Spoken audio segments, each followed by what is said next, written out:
Bonjour, bienvenue aux entrevues Inspirer l'équilibre. Aujourd'hui, je reçois Angélie Morin. Allô, Angélie? Allô? Ça va bien? Ça va full bien. Yay, j'aime ça! Ouais, vraiment.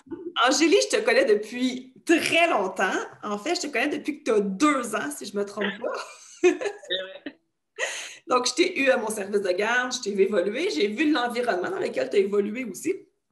Donc, je pense que c'est un environnement qui était quand même très déjà écolo, grano. Vraiment. Tu as vraiment grandi là-dedans. Bébé bio à fond, là.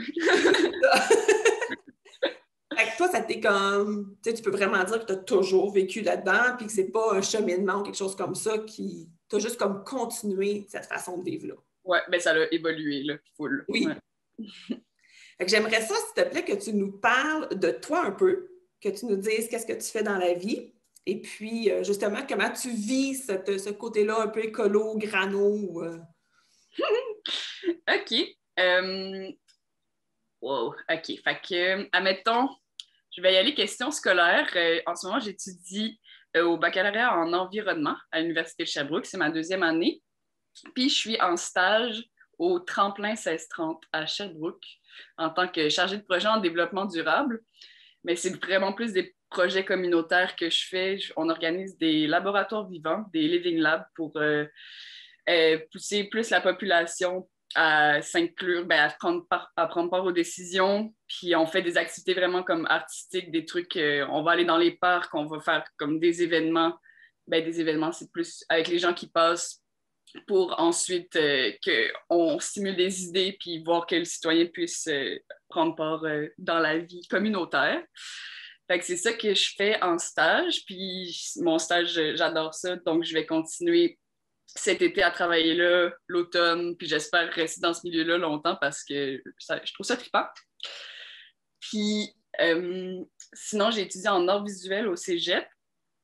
Là, l'art a pris vraiment beaucoup de place en environnement. Puis là, j'essaie vraiment de mélanger les deux le plus possible. Fait que c'est vraiment un de mes buts de vie là, en ce moment, c'est je fais le plus de recherches possible, j'explore, je parle le plus à de monde possible pour savoir comment on peut mélanger les arts puis l'environnement, les arts puis le changement un peu. Donc, j'explore un peu là-dessus dans plein de facettes de ma vie. Là. Fait que c'est pas mal. Comment on fait pour mêler l'art puis l'environnement ensemble? Il y a tout plein de manières, mais je dirais que celle qu'on voit, qui est la plus simple, je dirais, pour comme commencer, c'est vraiment comme moyen de communication puis comme moyen de réunir les gens, comme moyen d'utiliser une intelligence différente, de stimuler l'intelligence collective, mettons, s'il y a des gens de plusieurs milieux puis on veut discuter de quelque chose, les arts, c'est vraiment quelque chose qui peut rassembler puis donner du pouvoir aux gens puis donner de la confiance puis c'est ça, imaginer les choses différemment. Fait que les arts, ça peut aider à ça. Puis, je pense vraiment, quand on parle d'environnement, on pense souvent, mettons, récupération, déchets, pollution, les problèmes, sauf que plus qu'on cherche les solutions, plus que j'en suis venue à me dire que le problème, c'est vraiment comme nos manières plus individualistes de vivre. Fait que je me suis dit, le but serait de ramener les communautés ensemble, qu'on s'habitue à être ensemble, à partager, à se réunir, c'est ça. Puis, comme pour ensuite, si on se réunit, il va y avoir moins de transport, on va partager nos objets, nos outils, fait qu'il y a moins besoin de produire. C'est comme ça va vraiment loin. Là. Fait que moi, j'étais juste comme, OK, il faut réunir. Puis là, utiliser les arts pour ça, c'est vraiment l'idéal, là, je dirais. En tout cas, c'est la manière que je le vois. Puis en fait, je suis pas mal certaine de ça. Là. C'est ça, puis tu sais, ça nous demande d'être créatif. Si on veut travailler en environnement puis changer les choses, il faut être créatif. Donc, ce que je comprends, c'est que tu utilises les arts dans cette façon-là, tu sais. Oui, vraiment. Puis autant que les arts, ça amène ça peut pousser à agir, puis ça peut inspirer à agir. C'est ça, comme tu dis, la créativité est vraiment là-dedans. Mais aussi, ça amène un côté comme positif à la chose, que, tu sais, souvent, l'environnement, on va voir ça, des fois, ça va être difficile, puis là, c'est comme, ah, c'est tough d'agir, tu sais, ça rappelle, ça donne une mauvaise vision du futur, mais en utilisant les arts, la beauté, l'esthétique, c'est une partie qui peut compter, mais juste, c'est un feeling vraiment positif qui peut nous aider à avoir envie d'agir pour l'environnement sans être dans le déni de genre on va tous mourir, il n'y a plus des écosystèmes. Là. Fait que, les arts, ça aide positivement à agir pour l'environnement. Oui, ça donne, c'est ça, comme tu dis, ça donne espoir, tu sais, puis c'est ça, je reviens au fait que tu disais, tu sais, se rassembler, se réunir, bien, clairement, c'est une des très belles solutions, puis on le voit avec la pandémie, un des problèmes, c'est que les gens sont isolés. Si on vit en communauté, ça change. Oui.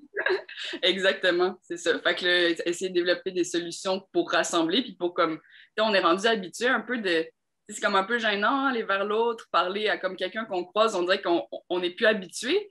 Fait que là, c'est comme essayer de trouver des moyens pour comme pousser quelqu'un qui connaît pas quelqu'un d'autre à aller se jaser. Des fois, les arts, ça peut faire ça, c'est genre, hey, qu'est-ce que vous faites? Hein, c'est beau, je peux-tu participer? Ça invite les gens à discuter, puis à se réunir. Une autre chose qui invite les gens à discuter, c'est le voyage. Ça, c'est vraiment vrai. Puis toi, tu as voyagé un peu. Terme explorer, ça c'est officiel. Donc, tu as fait un voyage pack-sac au Maroc. Ouais. J'aimerais ça que tu nous parles de ton expérience de voyage puis du Maroc. Le Maroc, c'était comme... Je suis partie avec 2 amis en pack-sac. On est parti vraiment parce qu'on avait un intérêt pour... Moi, ça a commencé avec la musique qui m'intéressait là-bas. J'ai eu envie... Puis les paysages aussi, on dirait que j'avais vraiment comme un appel à ces pays-là, le pays autour. Je voulais aller en Algérie au début, puis après ça, finalement, on m'a dit que c'était pas trop une bonne idée en ce moment. Fait qu'on est allé, on est parti au Maroc comme ça, sans rien de prévu. Puis tout le monde autour était juste comme ah, vous devriez pas, tu sais, on n'avait même pas la place où on dormait quand on arrivait, tu sais, on savait pas. On est arrivé, puis on était comme bon. on checkait, on utilisait Airbnb, Couchsurfing. C'est plus Airbnb au Maroc qui fonctionnait, qui finissait par être un peu comme un couchsurfing. Les gens nous invitaient 2, 3, 4 jours de plus. On s'est promené, on a fait le tour, on est descendu jusqu'en bas. On a fait une semaine dans le désert. On a fait une marche pendant une semaine dans le désert avec un guide. C'est ça, on vivait chez les gens en général, puis dans des petites auberges. C'était vraiment particulier là, comme voyage parce que les gens sont 100% différents. La manière de juste aller faire l'épicerie, là, moi, c'est mon meilleur exemple. C'est comme, on est habitué, on va à l'épicerie, on achète toutes nos affaires, on passe à la caisse, puis c'est fini. Mais là, au Maroc, c'est des rues où est-ce que, tu sais, pour un produit, admettons, tu veux des oranges, il y a un commerce d'oranges. Puis là, à chaque fois que tu veux aller acheter tes oranges, tu dois parler avec... tu dois comme discuter du prix de tes oranges. Puis là, tu dois être juste comme, ah non, on dit 10 dirhams. Ah non, au moins, ils parlaient français. C'est comme ça nous aidait, là, parce qu'ils parlent français au Maroc, là. Mais, puis là, après ça, 15, non. Puis là, à chaque fois que tu vas acheter un produit, là, après ça, les bananes. Là, après ça, on veut aller acheter, je sais pas, du pain. Fait que là, c'était souvent là, 1 heure et demie. Là, nous, on était comme, oh mon Dieu, c'est tellement difficile. Puis on savait qu'on se faisait avoir, tu sais, mais c'est ça, à chaque jour, on est juste comme, on se fait-tu avoir, on se fait pas avoir. Puis, tu sais, quand on se faisait des amis, on était genre, OK, on passe 2, 3 jours avec. Puis il y avait comme souvent une idée derrière pour eux de nous vendre quelque chose. Genre, fait qu'on trouvait ça vraiment difficile. Mais en même temps, c'est ça qu'on a réalisé. Il y avait une idée derrière, sauf qu'en même temps, ils nous aimaient beaucoup, puis on a fait vraiment des beaux liens. Fait que c'est juste comme une manière différente de vivre, tu sais. Fait que là, ça a été vraiment quelque chose. On a passé 2 mois là, puis on a fait les montagnes, le désert, les villes, plein d'affaires. Là. On est allé en campagne aussi, on s'est éloigné des villes, puis on est remonté jusqu'à Tanger en haut pour prendre la traversée jusqu'en Espagne. Ouais, fait que c'était ça. Puis, ouais, c'est vraiment du slow travel, là. Ouais, vraiment, là. On prenait ultra notre temps, 4-5 jours au même endroit. Puis je pense que c'était vraiment notre but, là, de... Puis, tu sais, en même temps, on dit slow travel, sauf que, tu sais, on a quand même... on bougeait souvent, tu sais, on n'a pas pris le temps de s'installer quelque part pour vivre quelque part. Ce qu'on aurait dû faire... Quand on s'en reparle, on est comme, on aurait aimé ça, tu sais, plus intégrer une communauté, puis apprendre à vivre comme dans cet endroit-là, puis les gens, tu sais, nous connaissent plus. On aurait aimé ça. Puis à le refaire, je pense que c'est ça qu'on ferait. On irait à un endroit, puis on resterait au même endroit, tu sais, ce qui nous permet de créer plus de liens. Puis Puis là, après ça, vous êtes parti en Espagne, puis c'est un peu la même chose que vous avez fait là-bas. Ouais, là, ça a été le clash total. On est tombé dans genre la super richesse, là, on est incapable de parler à des gens. On était sur le pouce en Espagne, puis on était trois. Puis c'était vraiment difficile de se faire embarquer. Les seules personnes qui nous embarquaient, c'était des Français qui vivaient en Espagne. Puis ils étaient juste comme moi. Ben, ils disaient en Espagne, la famille est vraiment comme fermée, puis c'est vraiment comme des petits groupes. C'est super liés, genre, qui sont ensemble, puis c'est rare qu'ils vont voir ailleurs. Genre, quand même, les Français, il y avait de la misère à se faire des amis. Fait que là, nous, on se faisait jamais embarquer, mais c'était quand même très drôle. Là. Pour moi, c'était un trip qu'on était entre amis contre le monde un peu. Là, on était juste comme, on s'en va par là, puis c'est comme, on prend cette rue-là, puis c'était vraiment, on a envie d'aller là, on va là. Là, j'étais pour te demander comment on se prépare à ça, mais si je comprends bien, vous n'étiez pas très préparé. Ben, tu sais, j'aurais pas fait ça comme premier voyage. Tu sais, la préparation, c'était ça. C'était la première année, j'étais allée en Colombie-Britannique, en Pack-Sac. Là, la deuxième année, on est allé sur le pouce avec une amie.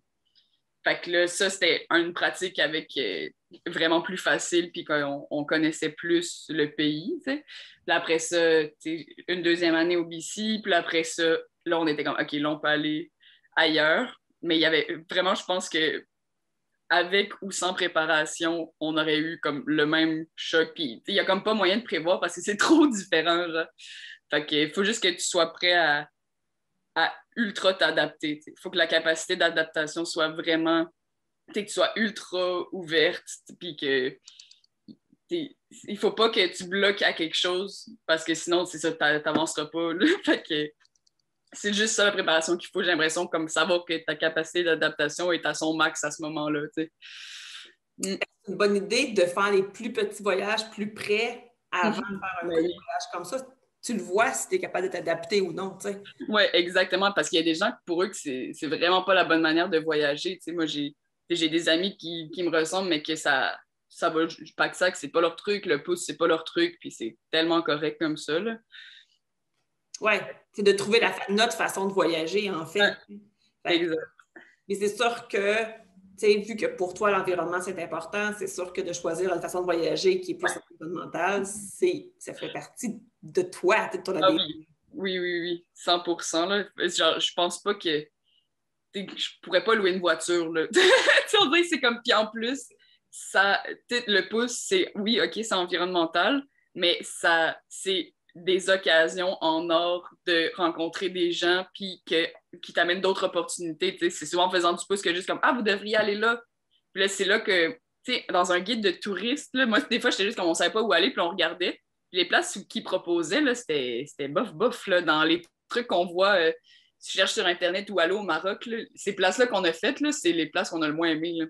Ceux qu'on a trippés, c'est des gens qui nous ont dit, allez dans ce village-là, là, c'est sur le top d'une montagne, c'est ultra beau. Puis là, on allait là, puis on était genre, OK, c'est ça qu'il faut suivre, tu sais, ce que les gens, ils nous disent. Puis il faut développer une confiance, puis quand on passe du temps, longtemps, en voiture avec, c'est la meilleure manière.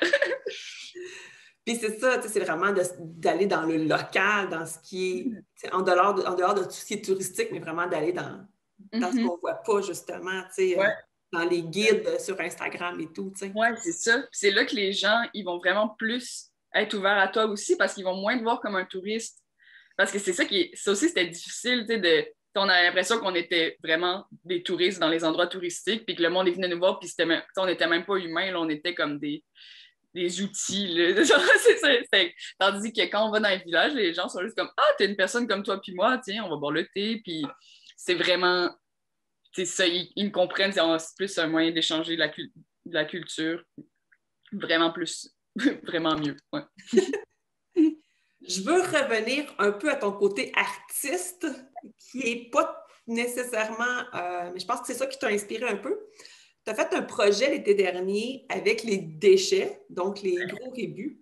Oui. Puis ça j'avais trouvé ça tellement génial comme idée. J'aimerais ça que tu expliques, de comment ça t'est venu cette idée-là. C'est quoi l'idée? Cet été, comme avec la pandémie et tout, je ne savais pas trop quoi faire de mon été. Puis j'ai fait un cours qui s'appelle Pratique environnementale de l'art in situ, qui était en ligne, mais qui a été un cours merveilleux, même si c'était en ligne, parce que c'était très, très concret. C'était juste, ça nous donnait des explications comme aller expérimenter l'art in situ, qui est de l'art qui se fait sur un territoire en particulier, puis qui va refléter ce qui se passe sur le territoire. Fait que tu peux arriver au centre-ville et dire comme, ah, qu'est-ce qu'il y a autour? Il y a des buildings, il y a des gens qui font ça. Puis là, tu te laisses inspirer par ça. Puis après ça, tu montes un projet ça peut être n'importe quoi. Ça aurait pu être super visuel, mais moi, j'avais envie d'amener des idées puis de faire réfléchir les gens sur toujours un truc environnemental. Je suis toujours restée... J'ai fait 3 projets. C'était mon deuxième, celui des gros déchets. Puis ce que j'ai fait, c'est que je me suis promenée dans les quartiers, puis il y a tellement des belles affaires. Là. Des fois, il y a des trucs là, que... Moi, j'adore ça dans ce temps-là de l'année, d'aller me promener dans les rues, puis d'être genre, hey, là, on voit plein de trucs, genre, puis pour un artiste, c'est comme un univers de matériel à utiliser, là. Fait que puis c'est des trucs, des fois, t'achèterais pas parce que c'est bien trop gros, ou genre des gros matériaux. Puis là, ça m'a tellement inspirée, puis j'étais comme, hey, wow, genre, il faudrait que les gens aient la même vision un peu d'artiste de moi, de genre, comment on pourrait utiliser tout ce matériel-là. Fait que là, je me suis mis à réfléchir, j'ai posé des questions sur Internet, j'ai fait des posts pour être genre, hey, qu'est-ce que vous feriez avec une vieille toilette, tu sais? Puis là, j'étais comme, ah, qu'est-ce que vous feriez? Puis là, j'ai pris des photos de tous les gros déchets, puis là, j'ai demandé à la communauté, qu'est-ce que vous feriez avec ça? Puis les gens, là, c'était un jeu, là, c'est comme ils ont trippé, ils étaient comme, ah, on préfère ci, on préfère ça. Puis là, je pense que c'est toi qui m'avais écrit, là, pour les vieux matelas, c'est la meilleure trampoline pour les enfants. Puis moi, j'étais là, wow, c'est trippant! Fait que, c'est ça, vu que c'est de l'art in situ, sur le même territoire, j'ai fait des petites affiches. Puis je les ai mis sur, mettons, le matelas, puis j'avais dessiné comme trampoline pour enfants, puis j'avais fait comme une petite trampoline avec des enfants qui sautent dessus, puis j'avais déposé ça là. Puis j'ai continué à prendre des photos, puis il y en avait tout plein, tu sais, la toilette, il y a du monde qui mettait ça dans leur jardin, qui faisait pousser des fleurs dedans, c'est trop... Moi, je trouvais ça tellement poétique, là, comme image, tu sais. Puis, c'est ça, fait qu'il y en avait tout plein, j'ai déposé ça là, j'ai laissé ça une semaine, puis je me suis dit, j'espère qu'il y a des gens qui vont se laisser inspirer, puis qu'après ça, ils vont comme développer leur créativité par rapport à ces objets-là, ce matériel-là qui est tellement riche encore. T'sais. Fait que c'est ça, c'est mon idée. C'est une vraie façon de réutiliser les objets qui sont sur le bord du chemin finalement pour aller au centre ou Exactement. Finalement, c'est faire quelque chose, tu sais. Oui, vraiment, c'est juste comme hey, attendez un peu, là, c'est comme c'est ça, c'est toujours le truc avec le côté environnement, puis les objets, puis c'est comme toute l'étape de comment réutiliser les airs, là, il est rendu avec tellement d'air, là, mais je sais que c'est juste comme tu poses la question de genre, hey, tu vois, moi c'est comme, je prends l'objet, puis là, tu le vires à l'envers, moi c'est comme tu mets tous les sens, puis t'es juste comme, hey, qu'est-ce que ça pourrait être d'autre, c'est comme, tout se change en plein d'autres affaires, genre, puis des fois ça peut être ultra beau, genre justement, si tu cherches un peu plus avec de la créativité, avec des pots de plantes, là, il peut y avoir plein de trucs qui font des pots de plantes, puis ça peut être tellement beau, là. En tout cas, moi, j'aime ça faire ça, tu sais, voir même un morceau de quelque chose là, que je trouve à terre, je suis comme, OK, comment je pourrais? Puis là, des fois, sérieux, je suis comme, hein, il me faudrait, je sais pas, un petit tapis pour mettre en dessous de la bouffe de mon chat, genre. Puis là, après ça, je suis comme, mais il me semble que j'avais ramassé des trucs, genre, t'as un espèce de tapis de jute, genre, puis j'avais un morceau de jute, puis je trouvais ça hot. Puis là, je suis comme, le tapis de jute! Fait que là, je ressors, ben, ça fait que tu accumules quand même des petites affaires, là, mais... Oh, pardon. Mon téléphone a sonné. Pas de problème. Puis, fait que c'est ça. Redonner des deuxièmes vies, c'est de quoi qui est le fun, créatif, puis qu'après ça, je sais pas, ça éveille les autres aussi, parce que les gens vont « Hey, t'as fait ça avec ça? » Puis là, je suis comme « Ben oui, pourquoi pas? » Fait que là, après ça, ça inspire d'autres personnes. J'aime ton idée de regarder l'objet sous toutes ses angles. Parce que oui, on est habitué de regarder sous cet angle-là, mais quand on le tourne, c'est là qu'on peut voir d'autres choses. Tu sais. Vraiment. C'est ça le côté artiste qui est pratique en environnement aussi. On dirait que j'y avais jamais pensé, mais c'est vraiment de quoi que je sais qui m'est utile, tu sais, de facilement je vois un truc puis je lui imagine une deuxième forme, tu sais, une deuxième vie. Fait que c'est vraiment, c'est pratique. Pratique la vie d'artiste. Moi, j'avais trouvé ça tellement une belle idée, puis c'est une façon d'inspirer les gens à le voir, les choses sur le bord du chemin autrement, tu sais. Ouais. J'aimerais ça qu'on parle du fait que tu fais du dumpster diving. J'aimerais ça que tu expliques, parce que moi, je sais c'est quoi, mais j'aimerais ça que tu expliques c'est quoi, puis les avantages que tu y vois. OK. Le dumpster diving ou le déchetarisme en français, j'ai appris ça dernièrement, je trouvais ça. Ah, c'est bon, je savais pas non plus. Oui, c'est le fait de s'alimenter des aliments qui ont été jetés, mais qui sont encore très bons. Fait que c'est comme un peu une lutte contre le gaspillage alimentaire. Ben, en fait, c'est 100% une lutte contre le gaspillage alimentaire. Puis, fait qu'on trouve des merveilles en arrière des épiceries dans les gros containers. En gros, là, on fouille dans les poubelles. Puis là, le monde, ça fait genre, quoi? Qu'est-ce que... Moi, genre, quand je pensais, même avec ma mère, c'est pas facile, là. Ma mère qui est full en bureau est juste comme, hey, ça, c'est ma limite, tu sais. Donc, en même temps, il y a vraiment... c'est juste comme, plus que tu vois, plus que tu essayes, puis plus qu'on se met au courant, plus que tu réalises que c'est tellement pas sale. Les aliments, ils sont suremballés dans les épiceries, fait que ça touche jamais rien d'autre. Souvent, là, c'est scellé à fond, là, le produit, tu sais, le pain, les... En tout cas, là, je suis déjà en train de m'emballer dans le genre que je trouve ça vraiment hot, là, mais en gros, c'est ça. Après la fermeture des épiceries, nous, on y va en groupe parce qu'on n'a pas toutes des voitures. Fait on remplit une voiture de gens, de sacs, on apporte des frontales, des gants, puis il y a quelqu'un qui rentre, qui sort plein d'affaires, on étale tout ça. Il y a quelqu'un qui fait l'inspection, est-ce que c'est encore bon? Puis après ça, on fait une distribution, un partage de ce qu'on a trouvé. On peut faire 2-3 épiceries. Il y a dépanneurs, boulangerie, tout là, je dirais. Il y a vraiment des choses partout. Puis ça devient bouche à oreille de savoir où est-ce qui est la meilleure place où aller. Puis après ça, nous, ce qu'on aime faire en temps de pas COVID, c'est qu'on ramène tous les trucs qui doivent être consommés maintenant. Ça, mettons, il faut faire un potage maintenant. Puis il y a l'étape laver les trucs, là. On lave les trucs. Il y a des gens qui utilisent du vinaigre.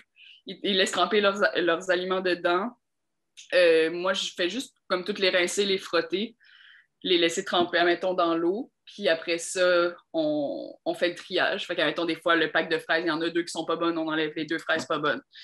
Puis ça, c'est l'étape qui peut être comme longue, mais c'est là qu'on le fait en gang. Fait que c'est vraiment plus rapide. C'est toujours, il faut faire le triage après. Puis après ça, nous, ce qu'on aime faire, c'est ça, c'est de cuisiner en groupe pour faire, admettons, un immense potage. On coupe tous des légumes, l'ambiance est incroyable, c'est toujours des bons moments. Puis après ça, on distribue les pots de potage à tout le monde, puis les gens repartent avec leurs aliments, ça mettons, par exemple.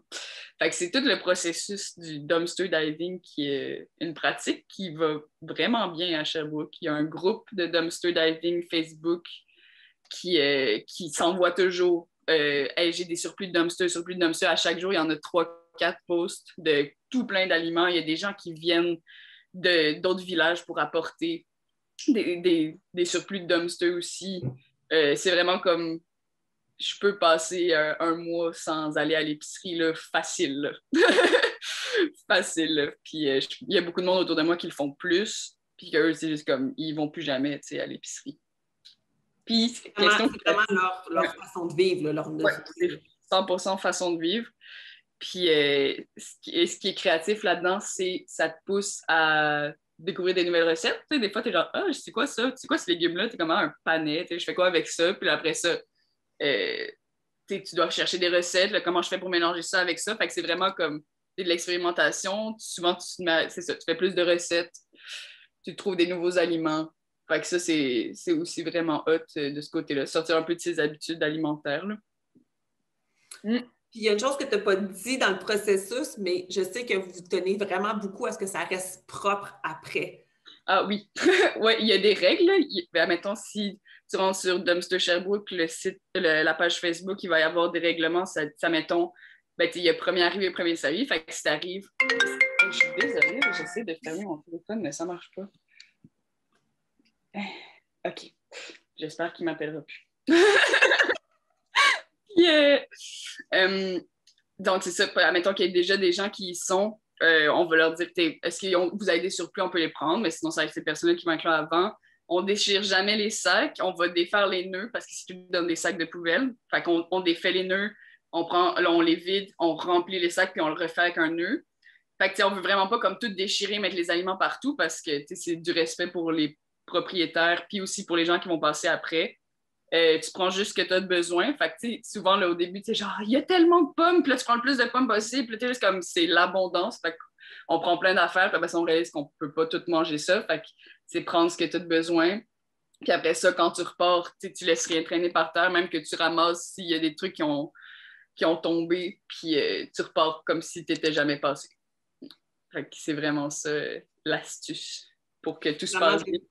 C'est vraiment d'être avec l'entreprise, c'est d'être vraiment parce Oui. que sinon, un jour, ils vont finir par dire ils vont faire des choses pour pas que vous y alliez. Donc, c'est le respect exactement. Ouais. Puis c'est ça, puis sérieux, ça se passe ultra bien avec les propriétaires. Des fois, tu es juste comme ah, s'il y a quelqu'un qui passe, ils vont nous avertir, on va se faire arrêter, mais c'est pas illégal de faire du dumpster diving. On a le droit. Quand les propriétaires ils jettent, ils n'ont plus aucune responsabilité légale sur empoisonnement, sur s'il se passe de quoi avec les produits. Ils n'auront jamais de responsabilité. Puis c'est quoi qu'il faut rappeler au propriétaire parce qu'il va être genre ah non, mais si vous arrêtez de quoi, non, il n'y a plus de responsabilité légale du propriétaire. Puis souvent, ben, c'est ça, les propriétaires qui le savent, ils vont sortir pour être juste comme hey non mais à la place de fouiller ils vont nous sortir des affaires du surplus de pain, il y a vraiment des employés qui laissent des bacs avec des trucs qu'ils savent déjà que ça peut encore se manger. Des fois tu arrives puis c'est déjà tout prêt puis t'es juste comme merci. C'est vraiment il y a des commerces qui sont vraiment sympathiques là-dessus. Fait que les avantages, c'est que c'est économique. Exactement, ultra environnemental, très communautaire. Puis selon moi, ça va devenir de plus en plus populaire. Puis des fois, je me demande si un jour, on va comme fighter le gaspillage alimentaire de cette manière-là, parce qu'à un moment donné, il n'y en aura plus rien dans les poubelles, parce que, parce que ça devient vraiment une immense communauté. Là. Mais c'est ça qui est beau, nous, on est juste comme, c'est ça notre but, qu'il n'y ait rien qui soit gaspillé, que ces ressources-là qui ont parcouru du kilométrage, qui ont fait le tour du monde, il y a des gens qui ont travaillé pour, tellement d'énergie, toutes sortes d'énergie là-dedans. Puis là, après ça, ce produit-là, il est jeté. Pour nous, c'est comme, quoi? C'est vraiment, là, c'est 100% absurde. Là. Mais c'est ça, il y a de plus en plus de lois aussi. Il y a une nouvelle loi contre le gaspillage alimentaire là, au Québec. Oui.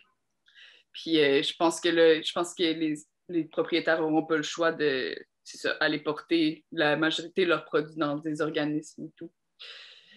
Mais déjà, tu sais, juste le fait que tu peux acheter sur une application les produits moins chers, aller les chercher. Ouais. C'est déjà des choses qui sont en train de se passer puis qui font que les gens ont moins peur d'acheter ces produits-là vu qu'ils sont dans le magasin encore. Oui, exactement. C'est comme le entre-deux. Oui, c'est ça. Entre l'épicerie. Oui, exactement. Puis, mais après ça, c'est ça, il va y avoir tout plein de questionnements sur souvent les organismes qui vont récupérer les aliments, ils sont débordés, ils n'ont pas beaucoup de main-d'œuvre, pas beaucoup de financement. Puis là, après ça, c'est comme est-ce que si toutes les épiceries se mettent à envoyer leurs trucs-là, c'est comme ils vont y avoir besoin d'aide aussi de leur côté. Fait qu'il y a comme du questionnement là-dessus, mais j'espère que ça va bien se passer. Mais c'est sûr que tout le monde doit apprendre là-dedans à bien gérer ces surplus-là. À la base, à en créer moins. Oui, non, ça c'est 100%. Là. Puis de gérer comment ça va être distribué après, puis que ce soit vraiment pas gaspillé ailleurs, parce que c'est pas logique si c'est gaspillé après dans ces organismes-là. Oui, vraiment, parce qu'il y a toute une espèce de croyance collective sur les trucs qui sont passés date. J'en fais une parenthèse, mais moi, c'est que j'ai fait un projet de session là-dessus. Puis, le meilleur avant, la plupart des personnes vont être genre, ah, c'est plus bon, parce que ça a passé la date. Sauf que c'est vraiment un mythe, là, même comme légalement, sur papier, c'est meilleur avant parce qu'après ça, on ne peut plus garantir la fraîcheur du produit. C'est comme le produit est à son maximum jusqu'à cette date-là, puis après ça, c'est comme à vérifier. Il y a, je pense, quelques produits que c'est pas que le meilleur avant veut dire ne le mange plus, mais c'est genre des trucs diététiques ou de la nourriture pour bébé. C'est comme, mais sinon, tous les aliments, jamais la date d'expiration est de quoi qui veut dire que c'est plus bon. Puis il y a un changement de vocabulaire à faire aussi de la part du gouvernement parce que le meilleur avant, qu'on peut plus le manger, puis que c'est plus bon pour nous, c'est le même meilleur avant que c'est écrit la même chose, en gros. C'est quand même une date d'expiration, puis c'est dur pour le consommateur de voir la différence entre les deux. Fait que, en tout cas, il y a du travail à faire là-dessus. Oui, puis ça, c'est une excellente façon de contrer le gaspillage alimentaire, que les gens savent que meilleur avant ne veut pas dire jeter. Ça veut dire qu'il est peut-être moins bon qu'hier. Mais c'est ça, peut-être. Puis souvent, en tout cas, c'est rare, là, à moins que ce soit comme produit laitier et tout, mais c'est utiliser ses sens. Il y a un truc de même qui ressort aussi dans le dumpster diving, c'est que tu reviens plus en contact avec, comme tu regardes, tu es un humain, tu es capable de savoir ce que tu peux manger. Les chats, ils sentent la bouffe, ils sont genre, ah, ça non, ils savent, c'est comme dans leur instinct, mais nous, on est genre, ah, sur le petit papier, c'est écrit plus bon, fait que je le mange plus. Mais si tu regardes le produit, il est beau, tu le sens, il sent bon, tu goûtes, c'est tous tes sens genre, qui sont utilisés, puis après ça, tu es genre, ben oui, je peux manger ça, puis en général, tes sens vont pas te mentir, tu vas bien le digérer. Je connais personne qui a été malade encore à cause de la bouffe de dumpster. Puis, en tout cas, c'est ça, c'est être vigilant, mais autant à l'épicerie que dans les poubelles. Exact. Bien, Angélie, clairement, dans ta vie, il y a créativité, communauté, puis environnement. C'est vrai, un beau résumé. Je trouve que tu maries très bien ces trois-là ensemble. C'est super trippant. C'est trippant de te suivre sur les réseaux sociaux, de voir tout ce que tu fais, tout ce que tu crées, tout ce que tu inspires aux gens, autant en art qu'en environnement. Alors, ben, merci de nous inspirer. Merci de faire une différence. Oh, merci tellement. C'est tout ce que je veux. Ben, merci. Bye bye. Bye bye.